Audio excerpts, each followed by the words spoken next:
Мен болашақ күйеуіммен жоғары оқу орнында оқып жүрген кезінде таныстым. Универдің соңғы курсында едім. Ол кезде күйеуім құқық қорғаушы болып жұмыс жасайтын. Екеуміз бір-бірімізді бір көргеннен ұнатып, қатты жақсы көрдік. Бір жылдай қыз-жігіт болып кездесіп жүріп, мен оқуымды бітірген соң маған үйленуге ұсыныс жасады. Мен көп ойланбай-ақ келісімімді бердім. Ата-анам Өскеменде тұратын. Отбасымызда ата-анам және інім бар. Мен дипломымды алған соң қоңыр күзде ата-анам мен туыстарым мені дүркіретіп, той жасап ұзатып салды. Студенттік шағым өткен Алматы қаласына келін болып түстім. Келін болып түскен жерім өте жақсы болды. Жолдасымда, отбасымда 2 ұл ғана екен. Әлі үйленбеген қайнағам әскери адам, жұмыс бабы бойынша Шымкентте тұрады екен. Атам да енемде жұмыс жасайтын. Мен түскеннен кейін араға көп уақыт салмай енем: «Қызым, дипломың жарамсыз болып қалмасын. Сені өз мамандығың бойынша жұмысқа орналастырайық» деп, күйеуімнің араласуымен жақсы жерге жұмысқа тұрғызды. Күндіз барлығымыз жұмыстамыз. Тек кешке ғана дастархан басында бас қосатын едік. Мен жұмыстан үйге келе салып тамақ жасаймын. Кейде енем ерте келсе, біз келгенше тамақ жасап қояды. Ол кісі сондай сабырлы, бет алды сөйлей бермейтін, көзі ашық, білімді заманауи адам еді. Ал адам керісінше беймазалау, барлық жерде асығыс, сөзі де жүріс-тұрысы да жылдам, әділ, бетке тура айтатын тіке мінезді кісі еді. Бірақ маған қызым дегеннен басқа ұрсып сөйлеген емес. Осындай жақсы отбасына түскеніме іштей шүкіршілігімді айтып жүретінмін. Бірақ бір кем дүние дегендей, бала көтере алмай жүрдім. Енем: «Сен әлі жассың ғой, қайда асығасың? Уайымдай бермеші, әлі аяғының ауырлап қалғанын білмейде қаласың» деп, күліп мені рухани демеп қоятын. Енемнің осы сөздеріне кәдімгідей ішім жылып, алдағы күндерге үміт артып, жолдасымен ыстық соғымыз басылмаған бақытты күндерімде өтіп жатты. Күн суытып, ұлпалап қар жауып, қыс та келді. Тау бөктеріндегі Алматының ауа райы, табиғаты керемет. Қала көшелеріндегі шыршалары ақ мамыққа оранып алғандай. Таңертең күйеуіммен ерте тұрып екеуміз бірге жұмысқа шығып кететінбіз. Кешке қарай мен жұмыстан ертерек шығып жатсам, серік келіп мені жұмыстан алып кететін. Сөйтіп екеуміз қыздың соғына қарамай, түнгі Алматыны қыдырып, қол ұстасып киноға барып, мейрамханадан тамақтанып, жұмыстан қолымыз қалт босай қалса, сол сәтті пайдаланып, бірге болуға тырысатынбыз. Екеуміздің жүрегіміз бір-біріміз үшін соғатындай еді. Осылай жүріп, бізге білінбей уақыт деген зырғып өтіп жатты. Мен келін болып түскеніме біраз уақыт өтіп кетсе де, аяғым ауырламады. Күйеуім сәби жайлы сөз қозғамаса да іштей тезірек сәбилі болғысы келетін секілдеді. Өйткені басым ауырып, кішкене мазасызданып қалсам, маған жылышырай қарап: «Мажаным, мүмкін сен көтерген шығарсың?» деп сұрай беретін. Ол маған осылай қараған сайын, мені іштей өзімді бала көтере алмай жүргеніме біртүрлі кінәлі сезінетінмін. Алайда жаратқаннан үмітімді үзбедім. Сөйтіп, жазғы таман көтпеген жерден қайнағам үйленетін болды. Қалыңдығы Шымкент жақтың қызы екен. Ата-енем үлкен той жасап қайнағамды үйлендірді. Той өткеннен кейін арада бір ай өткен соң, қайнағам әйелмен Шымкентке қайтып кетті. Абысыным көп ұзамай-ақ аяғы ауырлап, межелі уақыты жетіп, қыз бала босанып алды. Ата-енем 5 жылдан бері менен немере күтіп жүреді. Абысынымның босанғанына қатты қуанды. Мен де жүрегім лүпілдеп қуанғаннан бір жылап алдым. Бұны көрген күйеуім мені жабырқап тұрды ма: «Жаным, бізде де бұйыртса осындай қуаныш болады, жыламашы» деп, жас жуған бетімнен сүйіп жатыр. Екеуміз бір-бірімізді үнсіз ұқсатын едік. Түрлеріміз де ұқсайтын. Бойымыз ұзын, өңіміз аққұба. Көрген жұрт қандай жарасымды жоп деп сыртымыздан айтып жататындарын көп еститінбіз. Өзіміз сондай бақытты едік. Күйеуім маған бала көтермей жатырсың деп ешқашан айтқан еместі. Болмаса көңілі түсіп, мен сияқты қатты уайымдайтын. Әлде маған солай көрінетін беті білмеймін. Әрқашан бір қалыпты көңіл күйде жүретін. Мерекелерде Демалыстарда жолдастарымен табиғатқа кәуап жеуге, пикникке жиі шығатын едік. Аузымнан шыққанның барлығын алып беріп, еркелетіп жүретін. Осылайша менің көңілімді аулайтын. Абысыным қызды болғаннан кейін мен де іштей тезірек сәбилі болсам екен деп көп ойланатын болдым. Осылай үміттеніп бала күтіп жүргенімізге 5 жылдан асып қалып еді. Сөйтіп абысыным босанған соң, біраз уақыт өткен соң, анам хабарласты. Қызым-ау, алдан сұрап қана осылай жүре бересіңдер ме? Барып, дәрігерлерге қаралмайсыңдар ма? Өзіңде, күйеуіңде қаралсын. Кім біледі, мүмкін, күйеуіңнің денсаулығы жоқ шығар. Анализ тапсырып, профилактика жасап, емделіп көрсеңдерші деп, біраз әңгіме айтты. Енемен де сөйлесті. Сөйтіп ақылдаса келе, күйеуім екеуміз дәрігерлерге қаралатын болып шештік. Бір аптаға жұмыстан больничный ашып, Алматыдағы жақсы жеке емханаға қаралдық. Барлық қажет деген анализдерді тапсырдық. Күйеуімнің денсаулығы жақсы. Анализдерде жақсы деген нәтижемен шықты. Маған бедеу деген нәтиже диагноз қойылды. Бұны естігенімде төбемнен жай түскендей болып, есеңгіреп қалдым. Не ойларымды да білмей, бір орнымда қатып қалыппын. Іштей, бұл бір қателік шығар. Бұлай болуы мүмкін емес деп күбірлей беріппін. Жанарым жасқа ашыланды. Күйеуімде естігеніне сене алмай, не істерін білмей қалды. Жаныма келіп, жаным қойшы, бұл бір қателік шығар. Басқа дәрігерге қаратармын. Сені жақсы көремін ғой, емделесің. Әлі сәбилі боламыз, шыламашы деп шұбатып жатыр. Сол кездегі күйеуімді сөзбен айтып жеткізе алмаймын. Содан үйге келген соң, менің жағдайымды барлығы да естіді. Енем, үміттеріңді үзбеңдер, жазсыңдар ғой. Басқа жерге барып тағы да қаратармыз. Емделесің, барлығы да жақсы болады деп, ол кісі де шұбатып жатыр. Бірақ ішімде ешқандай үміт жоқ екеніне көзім жететіндей. Мен бедеумін. Мен ешқашан сәби сүйе алмаймын. Ана бола алмаймын. Құдай-ай, неге бұлай болды екен? Ана бола алмасам, несіне тірі жүремін? Сүйгеніме, әке атаның бақытын сыйлай алмасам, несіне бірге тұрамын деп, жүрегім қан жылады. Бар үміт сенімім ғайып болды. Енем айтқан болуы керек. Біраз уақыттан соң анам хабарласты. Олды естігеніне сене алар емес. Анамның даусын естігеніммен сөздерін оқпайтын сияқтымын. Егіліп жылай бердім.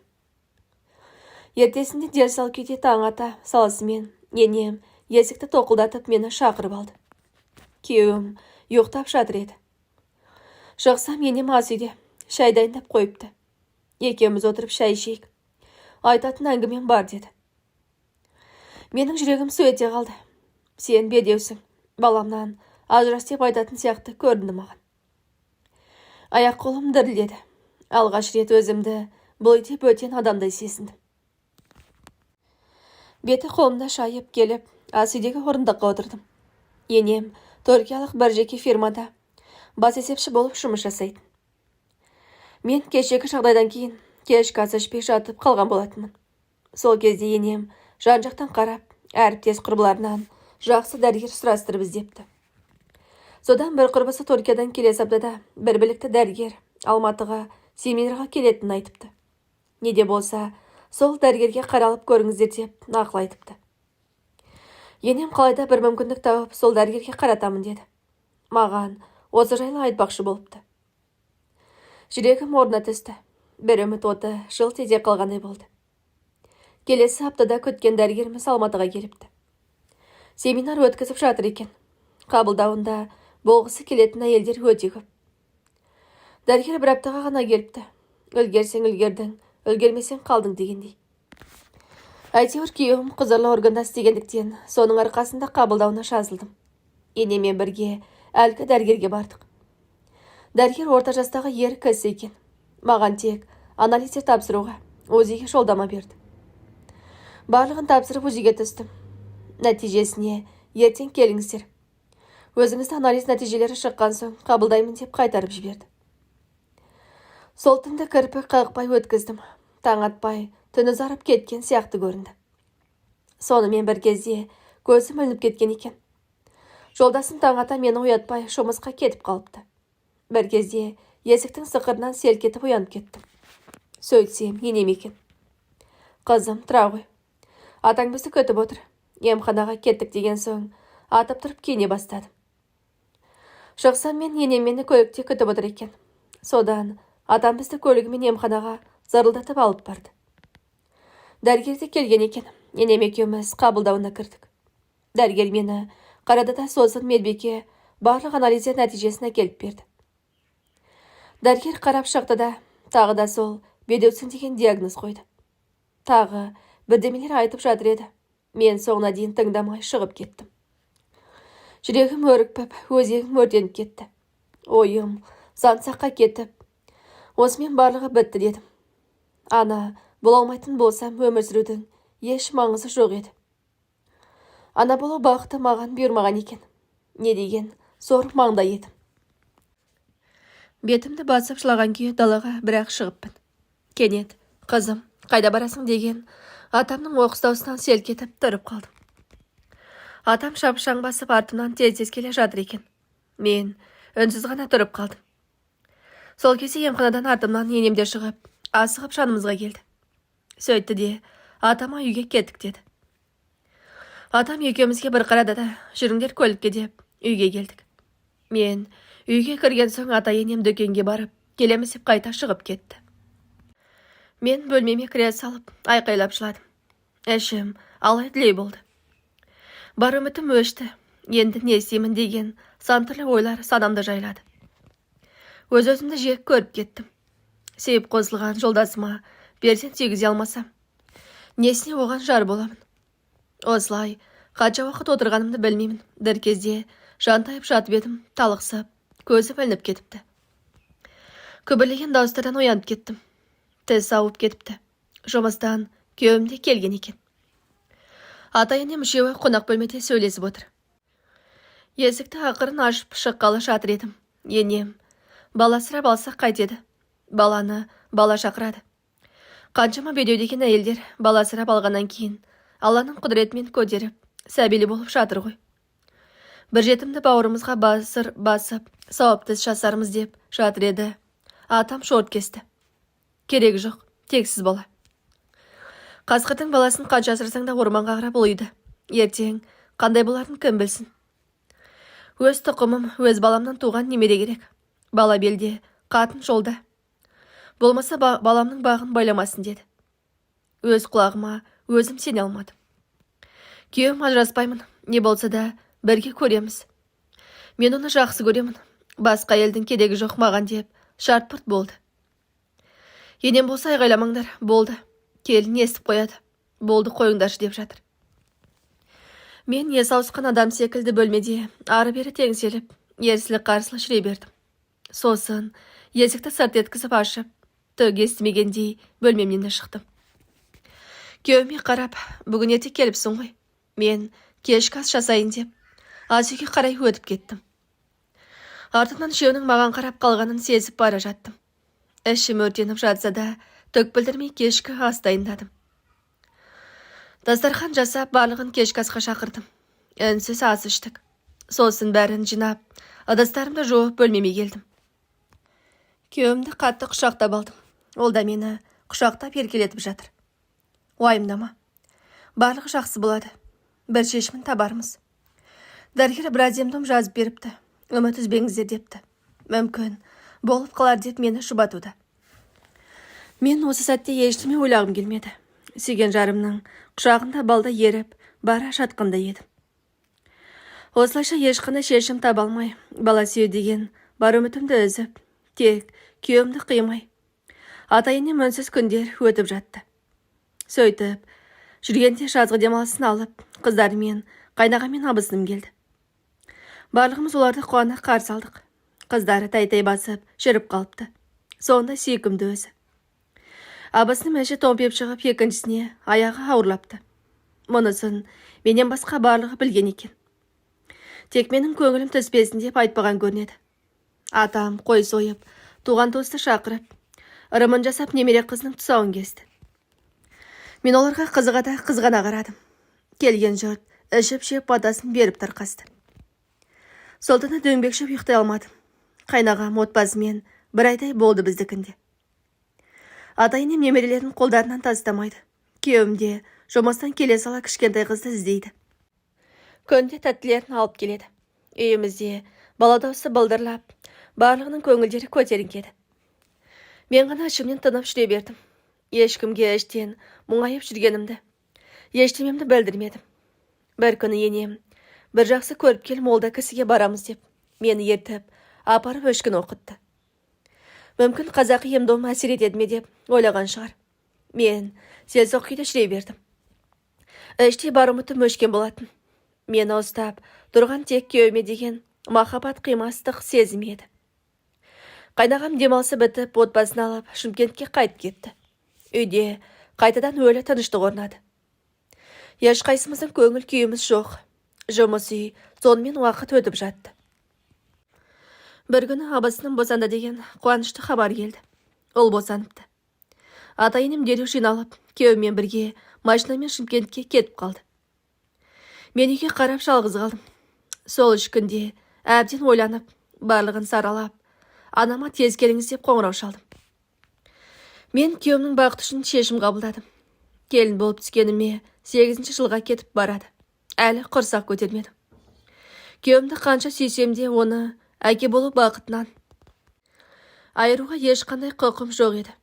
Содан мен ажырасуға бел будым.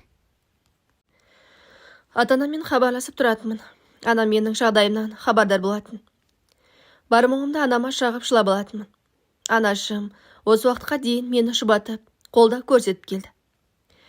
Енемдер келерден бір күн бұрын анам мен інім келді.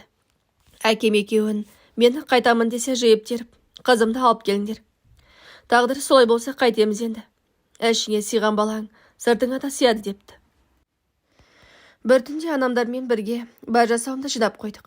Таң ата ата-енем мен күйеуім келді. Жиналып тұрған жігімді көріп аң-таң болып қалды.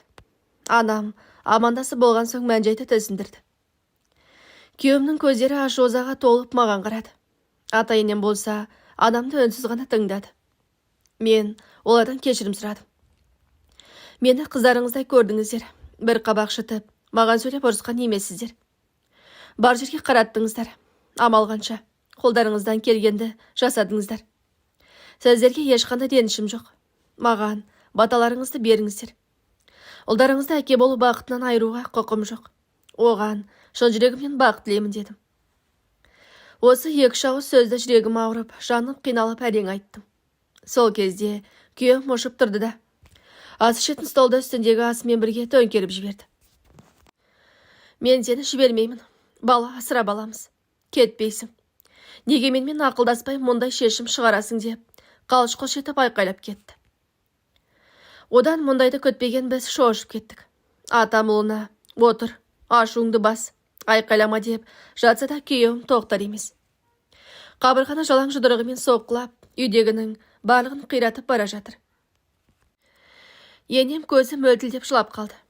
Оған қарап анамда айналайын құдалар. Әкесі алып қайт деді. Осы жерден шу шығармай, осы сыйластығымызбен қызымызды алып кетейін деді. Осы кезде күйеуімнің бірге жұмыс жасайтын жолдастары келіп қалды. Оларда не болғанын түсінбей тұр. Атам оларға күйеуімді алып кетіңдерші деді. Ашу-ызаға булыққан күйеуімді жолдастары үшеуі үш жақтан ұстап, әзер дегенде машинаға отырғызып алып кетті. Олар кеткен соң жүк көлігі де келді. Көрші балаларды шақырып, бар жасауымды інім барлығы көлікке тиеді. Анам қайтарға пойызға билет алып қойған екен. Ата-енем батасын берді.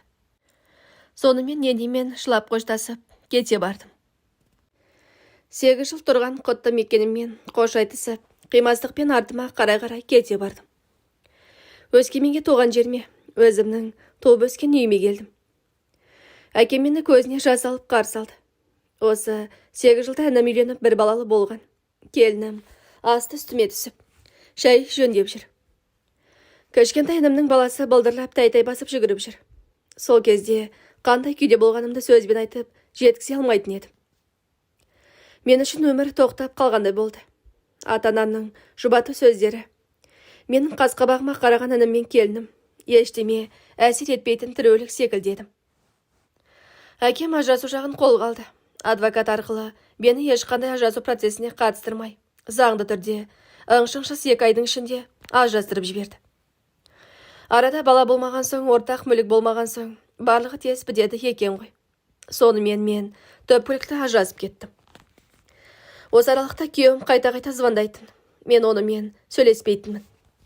Менен бір жолы үмітін өссін деп едім. Хабарламаларына да жауап бермейтінмін. Іште оны қанша сағынып сөйлескім келіп, дауыстым, естігім келсе де өз-өзімді ұстайтынмын. Төркініме келгеніме 3 ай өткен соң, әкеме мені жұмысқа тұрғызыңызшы дедім. Тірімін, тіршілігімді жасайын. Масыл болып отырмайын.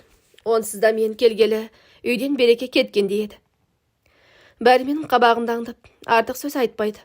Емін-еркін шеркелеспейді. Менің көңіліме қарайтын еді. Әкем оқыған кісі. Бір мектептің бірде директоры.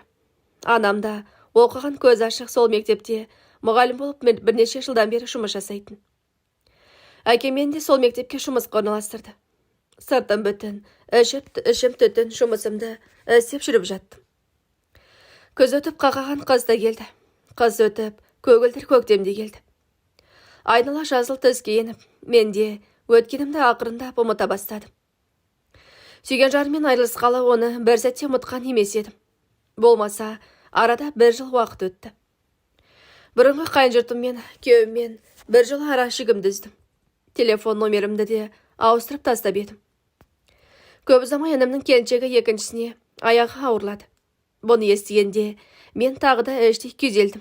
Бірақ ешкімге ештеме білдірмейтін. Інім үшін қуанамын әрине. Қызғаныштан күйзелмеймін. Тек тағдырыма налимын. Кейде түндерде күйеуімді сағынамын. Оның ыстық құшағын аңсаймын. Ешкімге білдірмей қыстығып жылап алам. Қанша рет телефон соғуға, дауысын бір рет естуге оқталдым. Бірақ бата алмадым. Мен хабарласам, мені іздей бастайды, үміттене бастайды. Одан да өз бақытын тапсын, перзент сүйсін, толыққанды отбасы болсын дедім. Осылай жүргенде жұмыста ауқымды мұғалімдер семинары өтетін болды. Әр қаладан білікті мұғалімдер келді. Мен де бардым. Сол жерде бұрынғы бірге жұмыс істеген Алматыдағы әріптесімді көріп қалдым. Екеуміз хал жағдай сұрасып шеркелесіп қалдық. Семинар біткен соң шағын мейрамханаға бірге тамақтануға бардық. Ол келіншек бұрынғы күйеуіме алыс ағайын болып келетін еді. Менің сұрауға бата алмай отырғанымды байқап, әңгімені өзі бастады. Сен кеткен соң күйеуің біраз уақыт өз-өзіне келе алмай жүрді. Жиі шеді екен. Енеңде денсаулығы сыр беріпті. Давление деген пайда болыпты. Содан сенде төпкілікті ажырасқан соң. Атаң қайнағаңа күйеуіңді үйлендірейік, сұрап білістіріп, қыз қарай жүр депті. Содан қайнағаң өзінің бөлімшесінде істейтін бір медбике қызды тауыпты. Енең мазасы болмай жүрген соң, анама қарайды деген болар деп бір себеп тауып, күйеуіңді Шымкентке шақыртып, әлгі медбике қызбен таныстырыпты. Бұның бәрін маған тәтем өзі айтып берді. Басында күйеуің қызды ұнатпапты. Қара, тік сөйлейді екен деп. Енең аппағында көрдің ғой, маған үй шаруасына қарасатын адам керек. Денсаулығымда болмай жүр. Енді бұрынға еліңді ұмыт. Уақыт өтіп бара жатыр. Сенің балаңды әкең екеуміз көріп кетейік деп көндіріпті. Сөйтіп сендер заңда жазған соң 3 айдан кейін күйеуің үйінде беташар жасап үйленіп алды. Қазір келіншегі аяғы ауыр. Бәрі қуанып жүр деп әңгімесін аяқтады. Жүрегім аузыма тығылды. Ащы өксік өзегімді өртеді. Жанымның бағы ашылыпты ғой дедім. Бақытты болсын. Олар үшін қуаныштымын деген 2 ауыз сөз көмейге тығылып, даусым қарылдап әрең айттым. Өз-өзімді әзер ұстадым. Ал әріптесім, сенің де қалағаның сол емес пе еді? Өзің осылай болсын деп кетіп қалдың емес пе деп, даңғырлап әңгімесін айтып отыр. Айтуға оңай ғой, менің іштей қалай қиналатынымды жан адам білмейді ғой. Тағдырым солай болды, қайтемін енді. Жақсы көрген адамымның бағын қалай байламақпын. Мен болмасам да сол бақытты болсын, сәби сүйсін, өсіп өнсін. Жаным менің, сүйгенім, аман жүрсін. Сонымен әріптесімен жылы қоштастым. Мені көргеніңді айтпай қойшы деп уәдесін алдым. Енді менің жаным мен үшін жоқ енді. Бағанда өмірімді реттеп, тіршілігімді жалғастыру керек. Ата-анам, бауырым үшін өмір сүруім керек. Бұл әңгімені үйге келген соң анама айтып бердім. Анам бір көрсінді дей қойды. Екеуміз сөйлесіп отырған інім кіріп келіп, неге мұңайып отырсыздар деп сұрап еді. Мен естігенімді айтып бердім. Ол таң қалды. Сонда сенің кеткеніңді көтіп жүр екен ғой бәрі. Орның суымай-ақ жатып үйленіп алыпты. Сүйем күйем дегені қайсы деп ашуланып кетіп еді. Анам оған басу айтып қойшы болды. Ашуланбашы қайтесің, бұл әпкеңнің шешімі ғой. Оны құрметтеуің керек деп, оны сабасына түсуге шақырды. Інім ашуы басылып менен кешірім сұрады. Әпке, сен де бақытты болуға лайықсың ғой. Үмітіңді, күдеріңді үзбе деп, көңілімді аулап жатыр. Бұл әңгімені әкем де бәрі де естіді. Мейлі, бақытты болсын деп, шын көңілімізден бұрынғы күйеуіме бақыт тілеп қала бердік. Уақыт деген жүрік қой шіркін. Көп ұзамай келініміз босанды. Екінші рет ол тапты. Бәріміз қуанып жүрміз. Анам екеуміз дастархан жайдық. Інімнің жұмыстағы коллективі құдықтап келмекші еді. Ал інім түстен кейін перзентханаға барып, келіншегімен баласын әндетіп күйлетіп, үйге шығарып алып келді. Олар келген соң келінімнің қолындағы сәбиді алдым. Қандай кішкентай, қуыршақтай қызылшақа нәресте. Иісі қандай. Үйдің ішінде жаңа туған нәрестенің жұпар-иісі аңқып кеткендей. Не деген керемет. Сол күні мен ерекше толқыдым. Інімнің баласын құшырлана иіскеп, қолынан тастағым келмей жүрдім. Кеште болды. Інімнің әріптестері де келді. Інім жеке фирмада жұмыс жасайтын. Көп қабатты үйлердің подъездіне есік, домофон, видеокамера орнататын. Сонда істейтін шағын коллектив екен. Бастығы да келіпті. Ұзын бойлы, ірі денелі, жасы шамамен 40-тан асқан салмақты жігіт ағасы екен. Бәрі дастархан басына жайғасты. Анам екеуміз жүгіріп қызмет көрсетіп жүрміз. Бір кезде әлгі бастығы, апа, сіздер де отырсаңыздаршы деп бізді отырғызып тілегін айтты. Мынау менің көрімдігім болсын деп 10 мыңдық бір қағазды анама ұстатты. Үлкен бір пакетті балаға киім екен келінге деді. Сосын кішірек бір пакетті мынау Бауыржанның әпкесіне деп маған ұстатты. Мен таң қалдым. Әкеме де сыйлық берді. Тойға киіңіз деп брендовый жейде ұсынды. Мен болсам ініме қарап, бастығын қандай елгезек адам, бәрімізге сыйлық әкелді деп риза болып қалдым. Маған керемет бір ес су сыйлапты. Сөйтсем, інімнің бастығы біздің отбасымызды жақсы біледі екен. Мен тұрмыста болғанда туған күн кештеріне келіп тұрады екен. Інімен жақсы қарым-қатынаста, тек әріптес ретінде ғана емес, дос адамдарды сыйласады, сырласады екен. Мен жайлы да естіп білетін сияқты. Қонақтар жақсы отырып ақ тілектерін айтып, қош айтысып, үйді үйлеріне қайтты. Тек інімнің бастығы ғана қалып қойды. Мен ас бөлмеде ыдыс-аяқты жинастырып жүрген болатынмын. Анам әкем жаңағы інімнің бастығымен қонақ бөлмеде ыстық шай алғызып ішіп отырған. Ал інімнің келіншегінің жанына барып, үлкенін ұйықтатып шығамын деп кіріп кеткен болатын. Бір кезде мені анам шақырды. Қолымды сүртіп, жандарына барып едім. Әкем отыр деп меңзеді. Орындыққа отырып едім. Әкем сөз бастады. Қызым, сен жас емессің. Мына болат ағаң да жас емес, жігіт ағасы. Осыдан біраз жыл бұрын әйелі науқастанып қайтыс болған. 2 қызы қалған артында.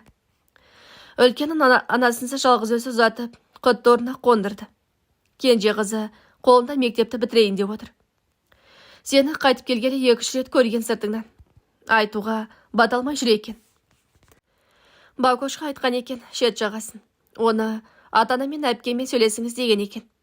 Бүгін орайы келіп, осыған саған сөз салып отыр. Өткен өмірің жайлы біледі. Екеуің де жас емессіңдер.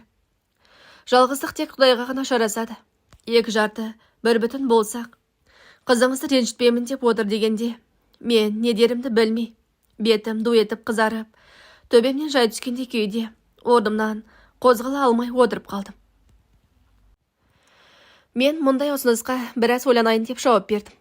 Шынымды айтсам, 2-ші рет тұрмыс құру жайлы ойламаппын. Сондай-ақ маған тұрмыс құру жайлы ешкім ұсыныс жасамайтын шығар деп ойлайтынмын. Өскемен қала болғанымен көпшілігі бір-бірін таниды. Менің бала көтере алмай қайтып келгенімді айналадағылардың барлық білетін еді.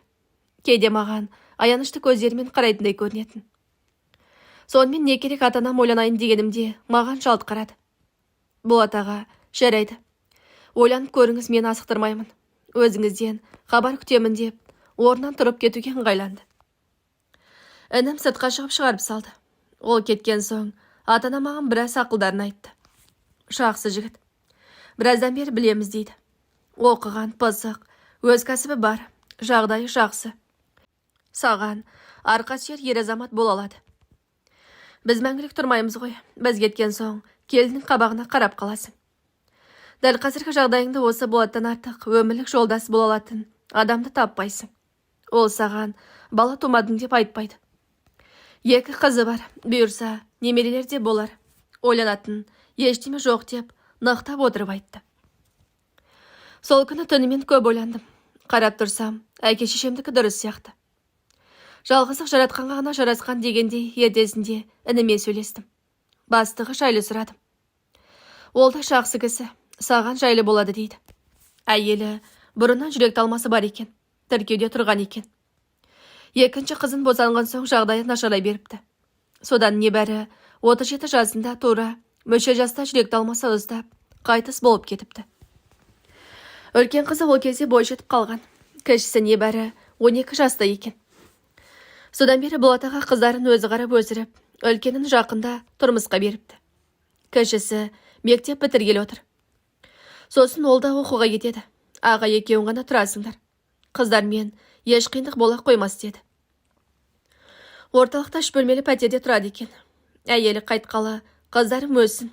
Өгей шешеге күндерін қаратпаймын деп үйленбепті. Сонымен не керек 3 күн ойланып келісімімді бердім. Шағын ғана жиын жасап екеуміз некелестік. Болат аға енді менің жұбайым болды. Мені аға демеші енді деп. Арамыз әжептеуір жас болғандықтан бастапқыда үйлене алмай жүрдім. Ол өте сабырлы, салмақты кісі еді. Қыздары да мінездері тұйықтау, көп сөйлей бермейді екен. Алғашқы күннен ақ мені жақсы қарсы алды. Туыстар да көп емес екен. Құдалары, күйеу баласы барлығын үйге шақырып қонақ етіп, жақыннан танысып шықтық. Үшеуміз тұрып жаттық. Кіші қыз мектеп бітіріп Алматыға жоғары оқу орнына түсті. Күзде әкесі барып жатақханаға орналастырып келді. Үйде екеуміз ғана қалдық. Күні жұмыста, кешке үйде. Өмірім осылайша бір қалыпты сарынға түсті. Інім айтқандай бұл кісі мінезі жайлы болды. Өткен өмірімді ұмыта бастадым. Арасында үлкен қыз бен күйеу бала келіп, көңілімізді аулап, әңгіме дүкен құрып кетеді. Қыс өтіп, көктем келді. Артынан жаз келді. Бірінші курсты аяқтап, кіші қыз келді демалысқа. Біраз толысып өзгеріпті. Көп сөйлей бермейтін қызымыз ашылып кәдімгідей есейіп қалыпты. Дегенмен ата-анадан жырақта болған соң, студенттік өмір бар адам есейеді. Ақыл тоқтата бастайды. Сонымен жазда өте шықты. Қызымыз Алматыға қайтты. Тағы да екеуміз ақ қалдық. Бір күні үлкен қыз босанды. Қыз немерелі болдық деп, құдалар сүйінші сүйіп сұрап хабарласты. Бәкең қатты қуанды. Немерелі болдым деп. Құтты болсын айтып барып келдік. Мен ана атана алмасам да апа атандым. Бойымды керемет бір сезім биледі. Бәрі маған апас деп сый құрмет білдірді. Осылайша жаңа жылда келді. Демалысқа кіші қыз келді. Жаздағыдан да толысып кеткен сияқты. Бірақ өңі солғын, көңіл күйі жоқ. Жиенін көруге де бармады. Бір түрлі мазам жоқ деп жата береді. Әкесі екеуміз уайымдап қалдық. Дәрігерге апарайық десем керек жоқ дейді. Бір күні үйге анам келді. Немереңе жылы кеудеше тоқып едім. Жаңа жылға сыйлығым болсын. Үлкен қызға берерсің деп. Апа болып жатырсың, өзімнен деп, айта сал деп қояды. Жақсы деп екеуміз шай қойып шай іштік. Кіші қызды да шақырдым. Ол бөлмесінен шығып, анаммен амандастып, өздеріңіз іші беріңіздер. Менің мазам болмай тұр деп жуынатын бөлмеге кіріп кетті. Анам маған бір, оған бір қарады да, толып кеткен бе деді. Немене, ауырып қалған ба? Қай жері ауырады дейді. Мен білмеймін. Асқа тәбеті жоқ, бас ауырып көп жатады. Жүрегі айни береді. Дәрігерге апарайық десек көнбейді дедім. Анам бір түрлі ойланып қалды. Мына қызды тез арада дәрігерге көрсет деді. Мен неге деп шошып кеттім. Күйеуіңе айтты апарып көрсет деп. Анам кетіп қалды. Кешке бәкеңмен сөйлестім. Ертесінде таңертең әкесі қызын оятып, былай болмайды, дәрігерге барамыз деді. Қызы қарсылық көрсеткеніне қарамай ауруханаға бардық. Анализ тапсырды. Нәтижесі шыққан соң дәрігер бізді шақырып, қорқатын ештеме жоқ, қыздарыңыздың аяғы ауыр деді. ОЗИге жолдама беріп тіркеуге тұрсын деді. Аузымыз ашылып қалды. Күйеуімнің түрі түтігіп кетті. Мұндай ашуланған түрін алғаш рет көрдім. Дәлізге атып шықты. Қызы әкесінен осыны көткендей, үрпиіп қорқып, жылап тұр екен. Бәкең жүр былай деп, аяғына тегізбей сүйреп, сыртқа қарай бір-ақ шықтық.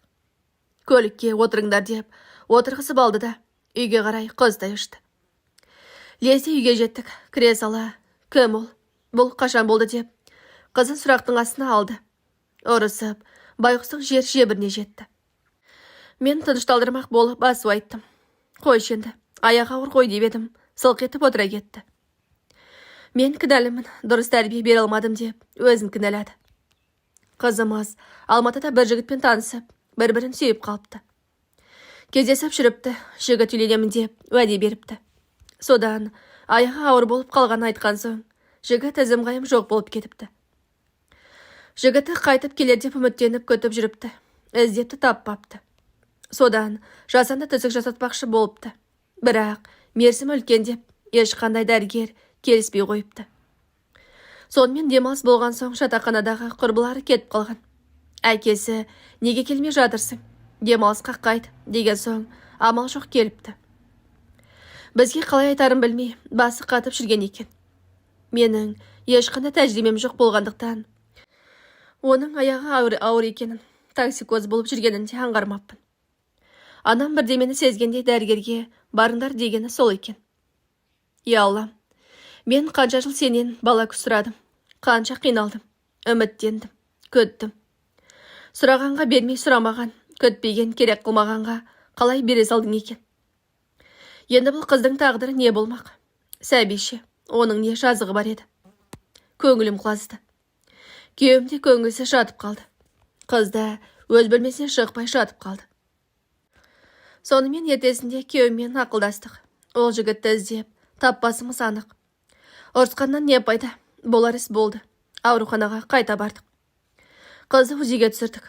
18 апта болып қалыпты. Жынысы ол дейді. Жүрек қағысын естігенде қатты толқыдым. Бір уыс болып жүрегі қалай дүрсілдейді.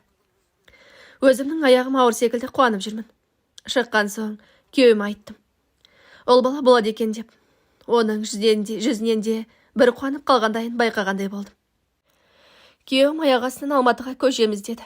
Өзі біраздан бері Алматыдан фирмасының бір филиалын ашқысы келіп жүр екен. Сөйлесіп жүрген адамдар да бар екен. Оның үстіне мынағы сонда босанады деді. Мұнда ел не дейді?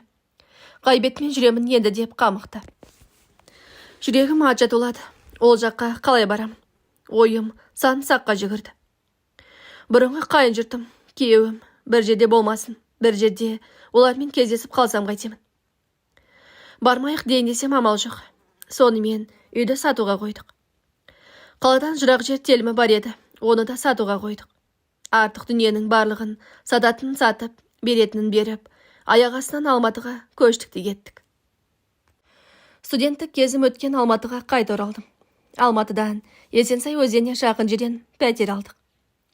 Күйеуім осындағы тамыр-таныстарының көмегімен фирмасының филиалын ашты. Өскемендегі офиста бас көз болып інім қалды. Алматыны жақсы білемін.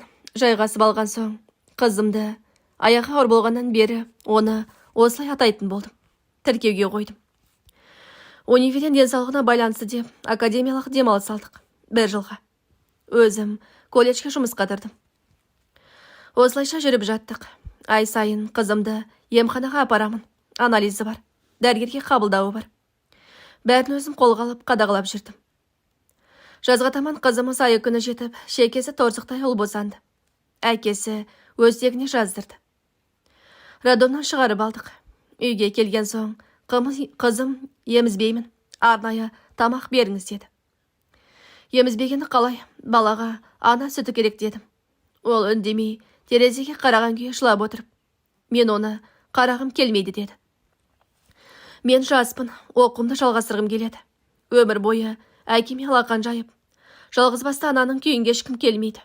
Амалым жоқтан, әкемнен қорыққаннан тудым дейді. Оған қосылып мен де көз жасыма ерік бердім.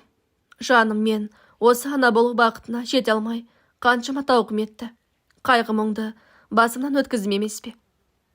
Ала берген бақытты неге итересің деп, қызыма ренжідім. Тағдыр деген осы. Пешенеңе не жазылса соны көресің. Одан қашып, құтыла алмайсың деп оны ақылға шақырдым. Қызым болса, олай болса оны сіз бағып алыңыз, арманыңыз орындалсын. Сіз менен гөрі жақсы ана боласыз. Мен оған қарай алмаймын, баға да алмаймын. Мен оны жек көремін деп айғайлап жіберді. Көрші бөлмеде отырған әкесі жүгіріп келді. Не болды? Неге айқайлайсың? Баланы шоштасын деп қызына ұрсып берді. Мен мән-жайды түсіндірдім. Қызы маған айтқанын әкесіне бетіне тура қарап тағы айтты. Әкесі, есіңді жи. Жасаған қателігіңді мойныңмен көтересің деп ашуланып шығып кетті. Мен босанғаннан кейін әйелдерде күйзеліс болады дегенді білуші едім. Есін жияр, сабасына түсер деп, үндемей баласымен оңаша қалдырып шығып кеттім. Аналық сезім оянар деп үміттеніп жүрдік. Алайда өкінішке орай олай болмады. Сосын балаға арнайы каша бере бастадым. Немереміздің кіндігі түскен соң анаммен хабарласып, ақыл кеңес алып, нәрестені тұзды суға салып, жақсылап шомылдырдым. Қызым сол күйі баласына деген аналық мейірімі оянбай, баласына қарамай қойды. Сонымен не керек, жұмыстан шықтым. Бала күтімін толық мойныма алдым. Бар мейіріммен, ынта ықыласымен баланы бауырыма бастым. Түндете жаныма алып жататын болдым. Кішкентайдың жұпар иісін құшарлана иіскеп, мейірлене мауқымды басатынмын. Аяқ қолы кіп-кішкентай, тәп-тәт деді өзі. Қызыма таң қалатынмын. Аналық махаббат деген қайда? Сәбидің не жазығы бар еді деймін. Ата-анасының қателігі үшін бала жауап бермейді ғой. Үйдегі жағдайдың барлығын күйеуім көріп біліп жүрді. Алайда үндемейтін, не болса да бары ішінде еді. Осылай жүріп қырқымыздан да шықтық. Бөкең екеуміз кішкентайымызды шомылдырып шашын тырнағын алдық. Ол ет алып, адамға ұқсай бастады. Бір күні күйеуім қызын отырғызып қойып, салмақты түрде сөйлесті. Қызым, сен осылай жүре бересің бе? Өз балаңа неге қарамайсың? Оған қашанғы тәтен қарайды. Оның анасы ол емес сенсің ғой. Үндемей ішімдегіні тап дегенде терезеге қарап отырасың да қоясың. Жалпы не ойлап жүрсің өзі деді. Қызым үндемей біраз отырды да, папа, мен оны қарай алмаймын, баға да алмаймын, тәрбиелей де алмаймын. Мен ана болуға дайын емес едім, амал жоқ тудым. Мен оқуымды жалғастырғым келеді, карьера қуғым келеді. Осы баланы тәтем екеуіңіз бағып алыңыздаршы.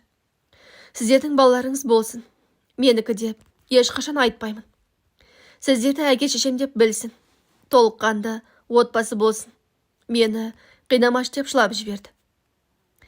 Күйеуім екеуміз бір-бірімізге қарап, не дерімізді білмей қалдық.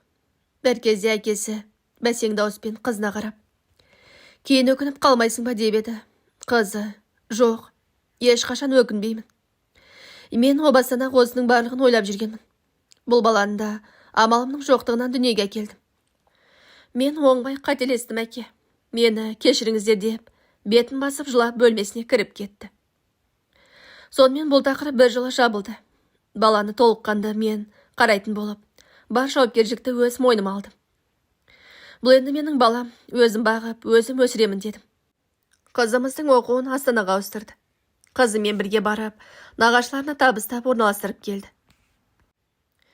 Осылайша мен 34 жасымда аяқ астынан апа да, ана да атандым. Кетерінде қызым шіркін баласына қарамады да, бетінен сүймеді де, бейне бір қоршағын маған ойнауға бере салғандай тастап кете берді. Оған не дейін, қош айтысып қала бердік.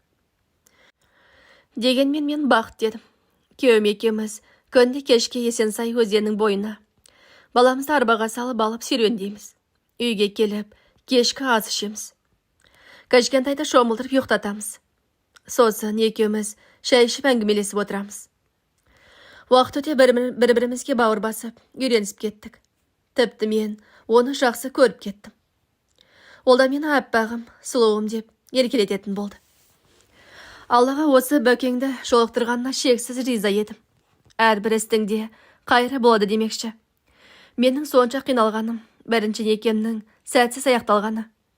Бала сүю арманым осының бәрінің қайырлысы осы Бөкең болды. Өзімді өмірге қайта келгендей сезіне бастадым.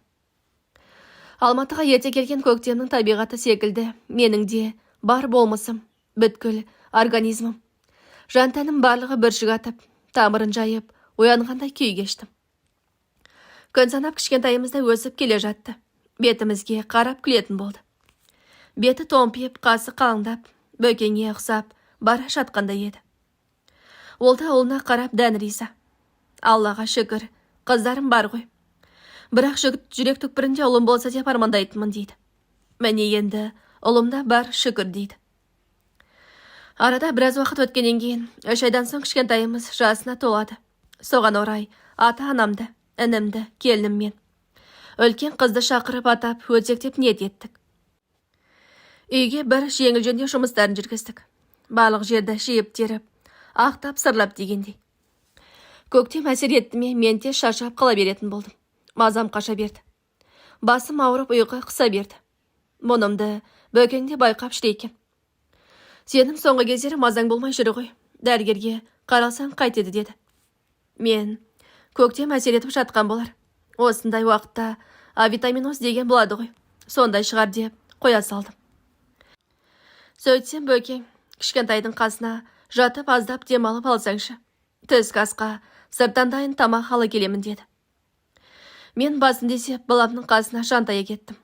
Біраздан бері осындай күйдемін. Өткен айдан бастап етекірімде келмей қалды. Осы менде бала тумағынан климакс басталып кеткен жоқ па екен деп ойланып кеттім. Ұйқым қашып кетті. Телефонды алып, емханаға елде дәрігердің ертесі күнге дәрігерге жазылдым. Бөкең келген соң ақылдасып, ертесіне емханаға бардық. Бірінші анализ тапсырып, нәтижесі шыққан соң дәрігерге кірдім. Жағдайымды түсіндірдім. Дәрігер менің анализдерімді қарап шықты. Сөйтіп, маған қарап жымиды да. Жауап жассыз, сізде қайдағы климакс? Аяғыңыз ауыр деді. Мұны естігенде мен өз құлағыма өзім сенбей. Не дедіңіз? Деп таңқалып қайта сұрадым. Сөйтсем дәрігер, сіздің аяғыңыз ауыр. Төменгі қабаттағы УЗИге түсіп, тіркеуге тұрыңыз дейді. Мен болсам сол отырған жерімде орнымнан тұра алмай қалдым. Бұл мүмкін емес. Маған бедеусің деген диагноз қойылған десе, дәрігер УЗИге түсіп келіңізші деді. Жүрегім лөпілдеп астыңғы қабатқа түстім. УЗИдің кабинетіне бардым. Дәрігердің жолдамасын бердім. Дәрігер ішіме гел жағып қарап жатыр. Тынысым тоқтап қалғандай. Қасындағы көмекшісіне бірдемелерді жаздырып, заключение 9-10 неделя беремін істе деді. Өз құлағыма өзім сенбей секілдеп шылап жібердім. Сөйтіп едім, УЗИ дәрігері таңдана маған қарап, сізге не болды, дейді. Медбике екеуі шошып кетіп. Мен болсам, қуаныштың көз жасы ғой деп, егіле жылап, қолыма УЗИ нәтижесінің қағазын алып, жылап отырып, бірнеше рет қарап шықтым. Жүрегімнің астында сәбиімді көтеріп жүргеніме көзім жетіп тұрса да, қайтадан жоғары көтеріліп дәрігерге кірдім. УЗИдің қорытындысын бердім. Ол қарады да, айттым ғой, сізге аяғыңыз ауыр. 9-10 апта болып қалған, қатты болсын. Бедеу деген диагнозыңыз бір қателік шығар деді. Бұны естіп көз жасымды тия алар емеспін. Дәрігер менің бұл күйіме қарап, су беріп, ақыл кеңесін айтып жатыр. Уайымдамаңыз, баланың дамуы барлығы қалыпты, дамып келе жатыр. Енді кешіктірмей тіркеуге тұрыңыз, деп шығарып салды.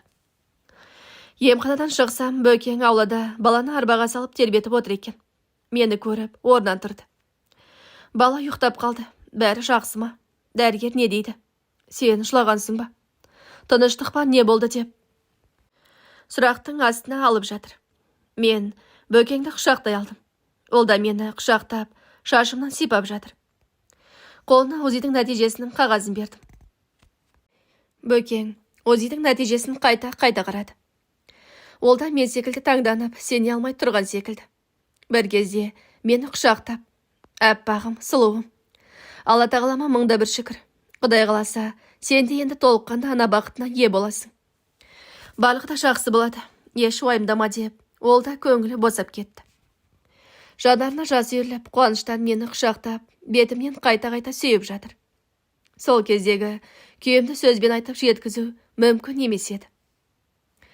Бөкең ата-анаңа хабарласып сүйінші сұрайықты деп еді. Мен қазірше ешкімге айтпай тұра тұрайықшы. Бұйыртса, жақында өздері де келеді ғой. Сол кезде айтарымыз дедім. Осы сәтті қанша жыл күттім емес пе? Осы күйімнен рахаттанып, ләззат алайыншы дедім. Қатты қуануға да қорықтым. Сонымен тіркеуге тұрдым. Анализдерімді тапсырып, ай сайын қабылдауға барам. Токсикозымда жеңіл болды. Бөкең, жегім келген қалағанымның барлығын әкеліп қоятын. Осылай жүргенде жазда келді. Кішкентай ұлымыздың туған күніне әкесі бір қой сойып дайындалдық. Өскеменнен ата-анам, інім отбасымен, үлкен қызымыз отбасымен келді. Менің кәдімгідей томпиып, ішім шығып қалған еді. Ең алғаш үйге кіре салып мені көргендегі ата-анам мен інімнің түрін көрсеңіздер ғой. Қуанғандарынан көздеріне жас алды. Қызым-ау, бұл күнге де жеттік-ау. Аман есен босанып ал. Неге бірден айтпадыңдар деп ренжіп те алды. Алланың маған деген көзі түзу екен. Кеште болса бірден апада, анада атанып, балада көтердім. Сөйтіп, ұлымыздың туған күнін тойладық. Әкем ырымдап тұсауын кесті. Арқа-жарқа болып шеркелесіп, 4 күн жатты туыстарым. Бөкең оларға Алматыны әбден қыдыртты. 3-ші күні ата-анам Алматының барахолкасына барып қайтайық. Алатын заттарымыз бар деп сонда кетті. Інім күйеуімен соның жұмысына кетті. Біз келінім, үлкен қыз күйеу баламен мега ойын-сауық орталығына барып, балаларды қыдыртып, пицца жеп келуге шықтық. Келінім үлкен қыз бен күйеу балаларын аттракциондарға біраз ойнатып келеміз деп, сол жаққа кетті. Мен бала ұйықтап қалған соң, сол мега орталықтың ішіндегі пиццерияда оларды күтетін болып сонда кеттім. Сенбі болғандықтан кісі көп екен. Бір бос стол тауып, сол жерге жайғасып отырдым. Сосын ішіп, баламды тербетіп, телефон шығып отырғанмын. Бір кезде, мына жер бос па деген таныс дауыстан селк ете қалдым. Жалт қарасам, бұрынғы күйеуім тұр. Қасында шамасы 3-4 жасар кішкентай қара қыз бар. Жүрегім дүрсілдеп қоя берді. Ол да маған қарап, бір орында селтиіп тұрып қалды. Көзі төмен түсіп ішіме қарады. Жанымдағы коляскада ұйықтап жатқан балама қарады да. Мадина, бұл сенбісің деді. Мен қапелімде сасып қалдым. Телефоным қолымнан тарс етіп жерге түсіп кетті. Тез еңкейіп ала қояйын дегенімде, бұрынғы күйеуімде еңкейіп телефонымды алып бермекші болғанда, екеуміздің қолдарымыз бір-бірімізге тиіп кетті. Денемді ток ұрғандай дір ете қалдым. Сөйтіп едім ол. Саған еңкеуге болмайды ғой. Ала қой телефоныңды. Ешқандай зақым келмепті деп, телефонымды қолыма ұстатты. Мен, рахмет Сакош деп, баяғыда еркелетіп айтатындай айтыппын. Солай, аузына шығып кетті. Мұныма өзім қатты қысылып қалдым. Сөйтіп едім ол, маған баяғыдай махаббатқа толы жанарымен қарап қалды. Аздап жүзі қызарып, толқып кетті ме, даусында аздап діріл бар. Осында отырсақ қарсы емессің бе? Жаныңда ешкім жоқ секілді ғой деп жан-жағына бір қарады да, мен рұқсат беріп үлгермей, жанындағы қызын көтеріп орындыққа отырғызып, алдына пиццасы мен сосын қойып, жей ғой қызым деді де, маған қарап, қалың қалай деп сұрады. Мен даусым дірілдеп, шүкір, жақсымын дедім. Бір қалада болсақ та, онымен кездеспейтін шығармын деп ойлайтынмын. Бірақ біздің ойлағанымыз бола бермейді екен. Бұл кезде соқтық па, әлде тағдыр ма, білмедім. Бір кезде, мына менің қызым, демалыс күндері қызым екеуміз осында жиі келеміз. Сен мүлде өзгермепсің, керісінше сұлуланып кетіпсің деп, менен көзін алмай қарап отыр. Мен оның бетіне тіке қарай алар емеспін, қысылып отырмын. Біраздан кейін ғана өз-өзіме келе бастадым. Хал жағдай сұрасып, отбасымыз жайлы әңгімелестік.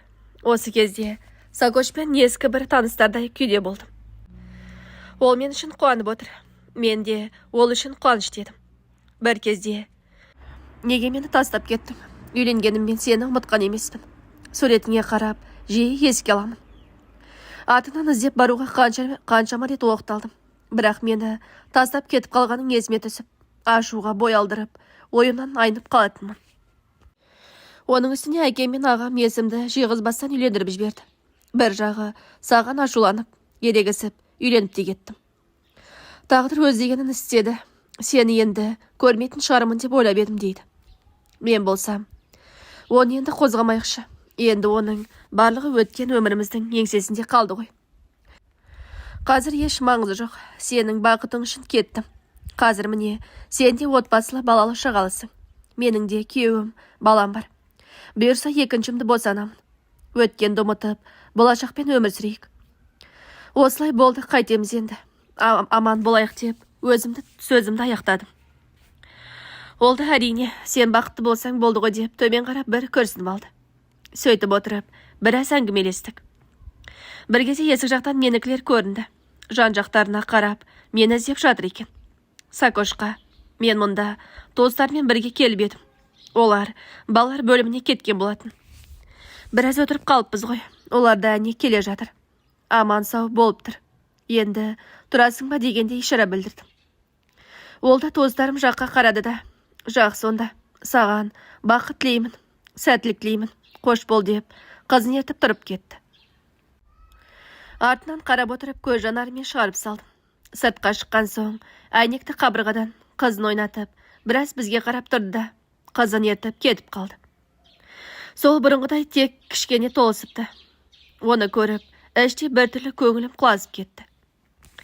Мен кеткеннен кейін күйеуім үйленіп, осы қызы екіге толған соң енем давлениеден қайтыс болыпты. Жаны жәннатта болғай.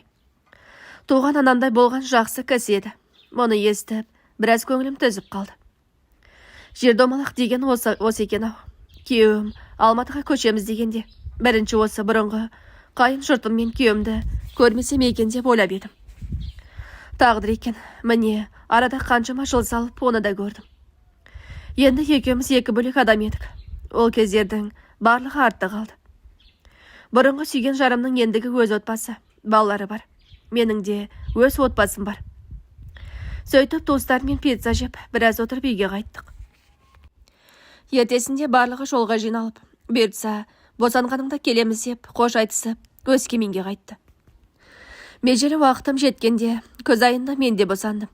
Мені Старая Первородка деп, оның үстіне баламның кіндігі оралып, кесір тілігімен босандырып алды. Сөйтіп, және алды болдық. Қуанышымызда шек жоқ еді. Әсіресе мен ана атанғандағы сезімдерімді сөзбен айтып жеткізе алмас едім. Атанам бір қойын сойып, артынып-тартынып Алматыға келді. Інім, қызымыз барлығы келіп, 5 күннен соң перзентханадан шығарып алды. Алланың құдіреті шексіз екен, оған көзім жетті. Мен бақыттымын. Ана болу бақытын сезіну деген қандай ғанибет десеңші. Менің сол кездегі кетуімнің басты себебі қайнатамның сөзі еді. Сол кісіге деген өкпе ренішімді босатып, ұмытып, кешіргім келді. Ішімдегі ешкімге айталмаған сырларымды шығарғым келді. Атамаған дауыс көтеріп сөйлеп, ұрсысып ренжіткен емес. Тек сол кезде маған бір мүмкіндік бермеді. Баласырап алуға рұқсатын бергенде, осыншама уақыт жоғалтпайтын бедім. Некем бұзылмайтын беді. Сүйіп қосылған адамымен ажыраспай, балалы болар медік деген бір өкініш, бір үміт жүрегімнің түкпірінде қалып қойды. Кейінгісі күйеуім үйленді. Әйелі аяғы ауыр дегенді естігенде қатты қиналдым. Күйеуімді іштей қызғандым. Енді ол басқамен бірге жатып тұрады. Соны жаным дейді. Мені ұмытты деген ойлар жанымды қинайтын. Кетпеуім керек педі деген өкініште болды. Кейде оның ыстық құшағын қатты аңсайтынмын. Мұны жат адамға айтқан емеспін. Мүмкін әпкем болмаса, жеңгем болса айтар едім. Анама қалай айтамын? Ажасы өз шешімім болса да, атам кінәлі сияқты еді. Сол кездерде өз-өзіме қол жұмсағым да келді. Тек анам мен әкемді ойлап есімді жидым. Анам бұған төзе алмайтын еді. Енем бір молдаға оқытып жүргенде сол кісі, балам, Алладан сұра, үмітіңді үзбе деп, дұғалар жиынтығы деген кішкентай кітапша берген еді. Осы дұғаларды оқып, Алладан тілей бер деп еді. Ол кезде атамның сөзінен кейін үмітім өшіп, селсоқ жүре бердім ғой. Біз енді орысша оқыған адамбыз, оның үстіне өскемен жақ кішкене орысша ғой. Шынымды айтсам, Аллаға сенуді, сүредуға дегенді біле бермейтінбіз. Тек ас, Құдай тамақ бергенде ғана Құран оқылатын үйімізде. Кейіннен осы дұғаларды оқи бастадым. Қиналғанда Аллаға сеніп, бағым ашылып, ана бақытына бөленуді сұрай бастадым. Еркек болса да, менен кіші болса да, інім көп қолда көрсетті. Кейін Бөкеңнен естідім. Інім мені қатты уайымдаған екен сол кезде. Мен оған үнемі мақтап, Бөкеңнің сөз салуына да ықпалын тигізген көрінеді. Бөкеңде бір көргеннен мені ұнатыпты. Бойың ұзын, аққұба, өте сұлу едің. Саған бірден көзім түсті дейді. Аллаға шүкір, дәл қазір екі ұлым жанымда, сенімді ер азаматым бар. Ана атануыма алдымен Алла, одан кейін осы Бөкеңнің немересінің арқасы емес пе? Енем айтқандай, баланы бала шақырады деп, осы балаға берімім түсіп, емшегім езіліп, 62 тамырым ерліп, аяғым ауырлап, бүгінде ана атанып отырмын. Бұрынғы күйеуімді ұмыту мен үшін оңай болмады. Мен оны қатты жақсы көретін едім. Жас айырмашылығымыз да алшақ емес. Ортақ қызығушылықтарымыз бен дүниелеріміз көп еді. Ал Бөкең сенімді қамқоршымдай. Арамыз 10 жас. Алла сақтасын, көп көріп, көпірлік етіп жатқан жоқпын. Шүкір. Тек бұрынғы күйеуіме деген қимастық қалды ғой бәрібір. Бірақ ең бастысы ана болдым. Ештен кеш жақсы демекші, Алла маған құрсақ көтеріп, іштегі сәбиімнің өскенін, ішімде ары-бері қозғалып, бүйірімді тепкілеп дүниеге келуін көруді нәсіп етті. Алла ендігі осы балалар мен Бөкемнің амандығын берсін.